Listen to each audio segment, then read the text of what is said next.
នេះគឺជាកងតាក់ឆ្លងឆ្លើយឈ្មោះគេហៅ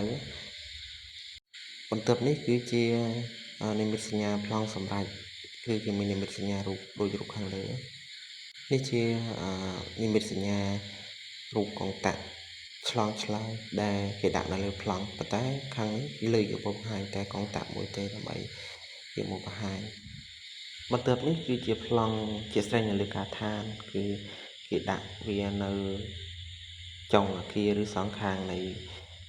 ផ្លូវដើរដើម្បីងាយស្រួលក្នុងការបិទយើងមិនបាច់ត្រឡប់ចុះឡើងទៅមកទៅវិញទេយើងបើក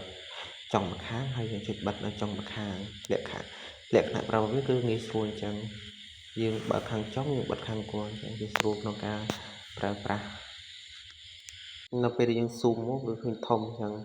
នេះជាប្រភេទកុងតាក់ជាក់ស្ដែងនៅលើកាឋាននេះគឺជារូបភាពពិតនៅលើកាឋាន